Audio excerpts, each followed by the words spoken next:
everyone. Welcome to today's edition of One Single Story. It is September the 24th, and we are in Ezekiel 26. And it begins let's just read the first couple of verses. It says, on February 3rd, that's very specific, during the 12th year of King Jehoiakim's captivity, this message came to me from the Lord. Son of man, Tyre has rejoiced over the fall of Jerusalem, saying, Ha! That's funny. She who was the gateway to the rich trade routes to the east has been broken, and I am the heir. Because she has been made desolate, I become wealthy. So we were just having a discussion before we came on about, is it Tyre, Tyre, some of these words mess with me anyway. I don't know exactly how they would say them. But Jerusalem has fallen, and Tyre, whatever, I don't know, is going to benefit from their downfall. And there are times when someone else's downfall is beneficial for us. What is the danger in rejoicing in someone else's downfall? I have an extremely odd example. So recently, this is big in video game news recently. There's this game called Super Smash Brothers, one of my favorite games of all time. And there was this huge tournament that happened. These two guys are the last two people to get to the top of the tournament. They're going against each other in this legendary battle. And this one guy, we'll call him Guy A, is famous for when he wins, he goes absolutely hog wild. He just goes absolutely crazy. And he celebrated like dance, like at the end of like a football game. Guy B is not known for that. But what happened in this contest is that Guy B won. And he decided, I'm going to do what Guy A always does and just go absolutely hog wild crazy. So he gets to the other guy's face, he's screaming, going, yeah, he's freaking out. He fainted. He screamed so hard he just passed out. The other guy had training. Guy A has been doing this for years, the cheering, but Guy B had never done it before. And they laughed about it, and it was fine, and like the guy was okay, but like it was hilarious. Like the guy just he screamed so hard he like popped a blood vessel in his brain or something. I don't know, but it was hilarious to watch. And so there can be physical danger when it comes to celebrating over your enemy's their loss. Another example I can think of is that we had at a previous church that I was a part of, the pastor was announced that he was leaving, and the associate pastor told the whole staff that, well, since he's leaving, that means I'm going to be the pastor now. And that's just not how it's done. That's not how the system works. And he was very much celebrating. He started making changes in the church. He started doing all these things. And then the session said that he's been seen as unfit for this position. He essentially was celebrating before it was known that because he wasn't guaranteed that. Right. But because immediately this other pastor said he was leaving, people were still kind of grieving. I was like, man, like we love him. He was leaving on good terms, and this guy's just like, well, that means I'm coming in. He was so excited, and yeah, it did not pan out very well for him. Cheryl? What are the dangers of rejoicing over someone else's downfall? I think that it exposes what's in your heart and what your motives are, for things happening, because ultimately that person is still a person and they're experiencing something that's on the really low and hard side of what is going to be at the time you think is going to be a good thing for you. Yeah. And I think that, talking about that state of your heart, as time goes on, and that may happen to you more often, you could find yourself rejoicing in the hard things that other people are going through because you see those things as a possible benefit to you. I just think it's a kind of scary mental place to be in, maybe. It's a difficult, I would say it's a difficult thing to manage. So I can give you some examples. Honestly, the world operates that in such a way that there are always people who benefit when other people suffer. So for years, we were in the restaurant equipment liquidation business, and we prospered at other people's failure. Yeah. You know, occasionally we would come into a situation where it was just a family business. It operated for 30 years. The kids didn't want it, and they had just decided to close down. But most of the time, it was hardship, and they just couldn't afford to continue. And it is. I profited from it, but I didn't rejoice in it. There's a difference. I mean, you know, some things just have to be done. I have seen probably the most disheartening one for me to watch is when one church suffers, other churches benefit. And it is painful to watch other churches rejoice at the downfall of another church, or, you know, that they're having trouble and the people are leaving or whatever. It's painful for me to watch. And I think there is a danger in us going, hey, look, you know, we win, they lose, you know. And the other side of it is that we believe somehow we did something to deserve, you know, the fact that we didn't fail and they did. Or that you believe that you're never going to be Right. on the losing side of that. And you will from time to time. So it goes on after that, and it says, therefore, this is what the sovereign Lord says, I am your enemy, O Tyre, and I will bring many nations against you like the waves of the sea crashing against your shoreline.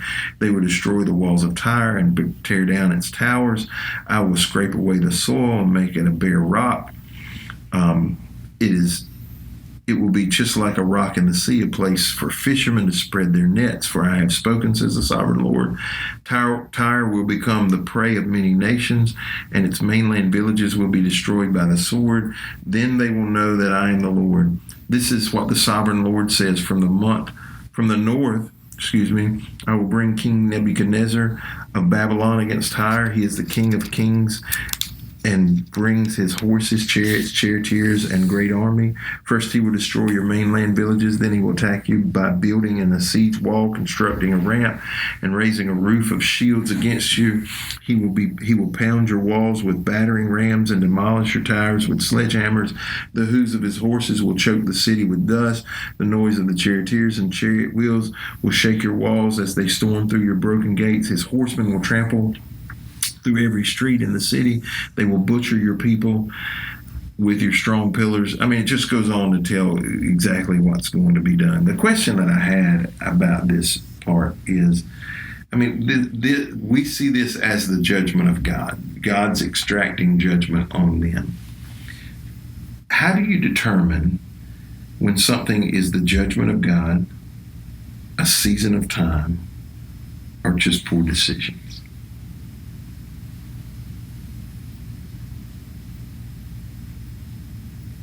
Or all three at the same time. I was going to say, I think some of that can overlap. Yes, I don't disagree. Yeah. But how do you, I mean, because I hear people so definitely say, oh, God's judging them. When those are very strong words, you know. And I'll see other people who go through the same thing that seem to live a godly life, but are still suffering from the same thing, but you wouldn't think it was the judgment of God. So, and I believe we all go through seasons, you know, where we deal with certain things, face certain things. So I'm just curious, how do you determine when something is just a season that people just go through, whether it's the judgment of God or they've made poor decisions? It seems like you should only make that discernment for yourself. You know? I think it's impossible to know. I think you're better able to discern whether it's for yourself. Right. That's for sure true. Yeah. Whether you're willing to do that or not is a different story. What about you, Zach?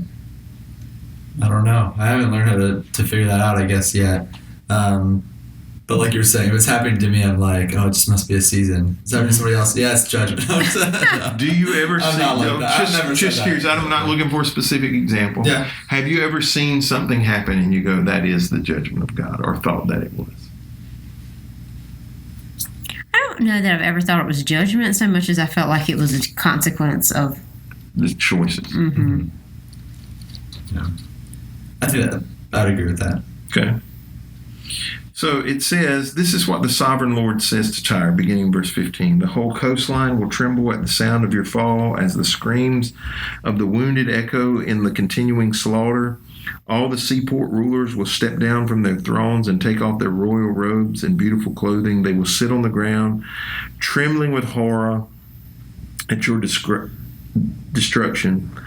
Then they will wail for you, singing this funeral song, O famous island city, once ruler of the sea, how you have been destroyed, you people with naval power once spread around the world. Now the coastlands tremble at your fall. The islands are dismayed as you disappear. So they give this... Their song is not very catchy. No. I say that, you know? We're not trying it out on Sunday. No. Are you going to use it in youth group? I do kind of like it. But they describe this great response to the fall of Tyre, that it's not just going to affect them, but all up and down the coastlines, there's going to be this wailing and trembling and brokenness that happens.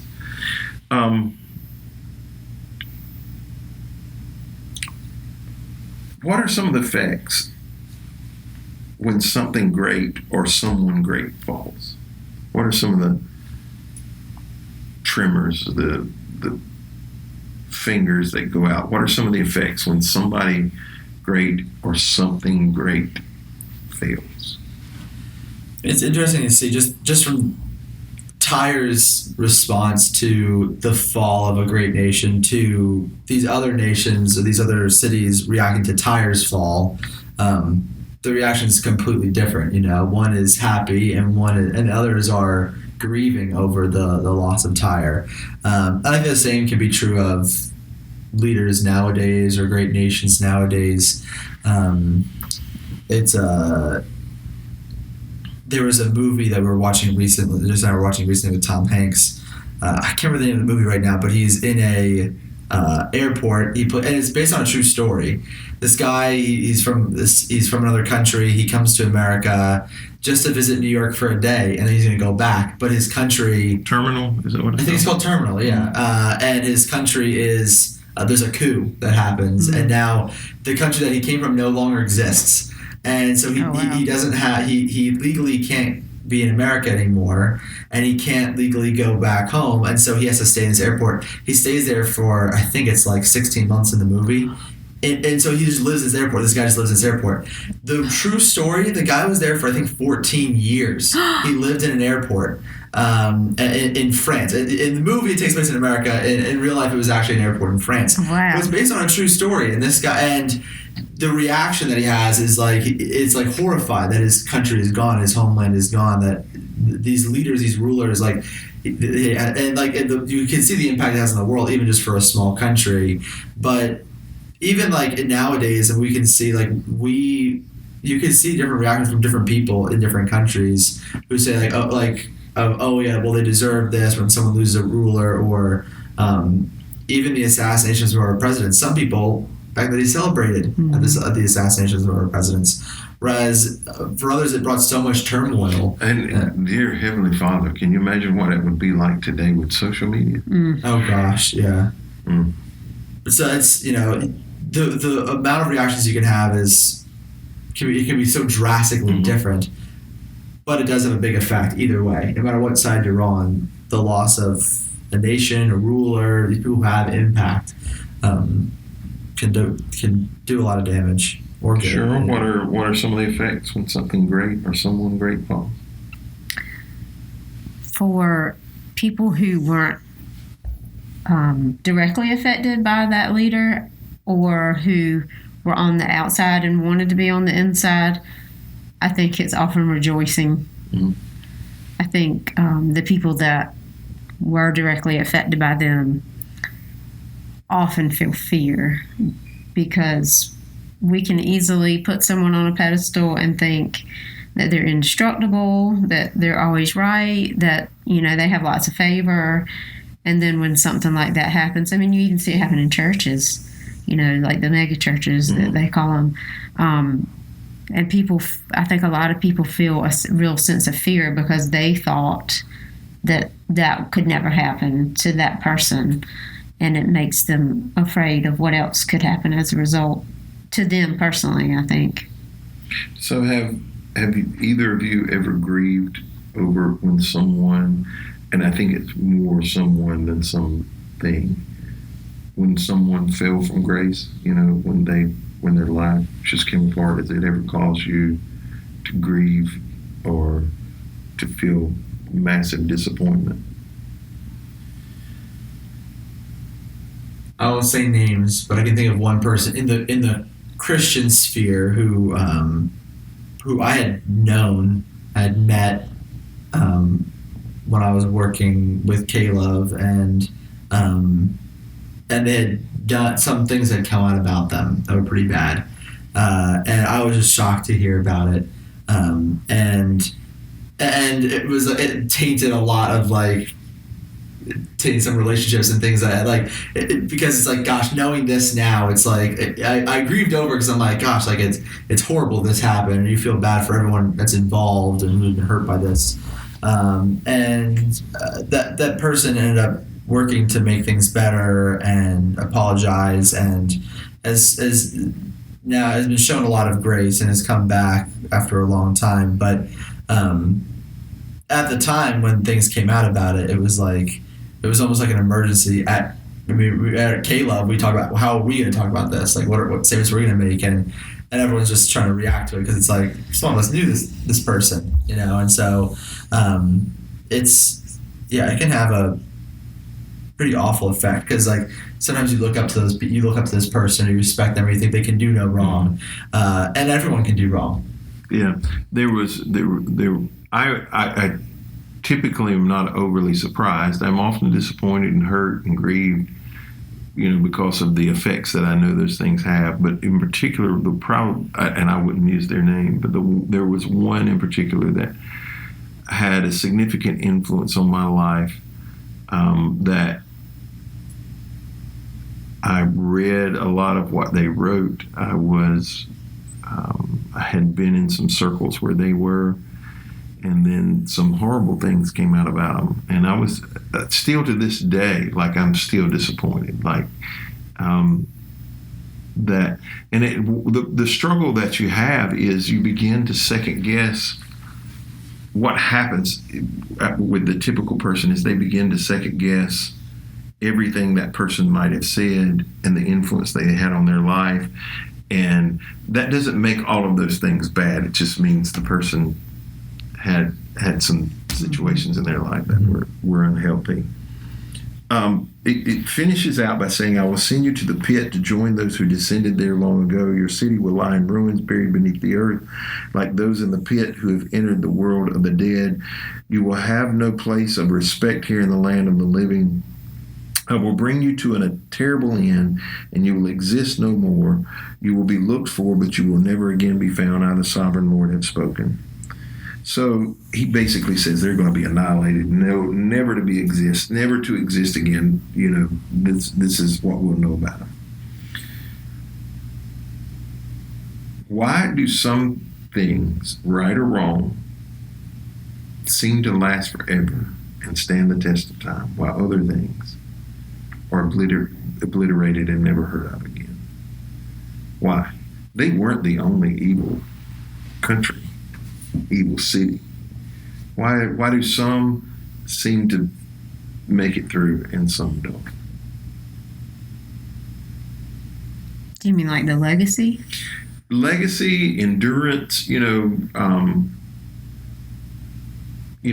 just even existence, because there are some cities and countries that have committed grievous sins and lived horrible lifestyles, but the city has still remained. But there are other cities,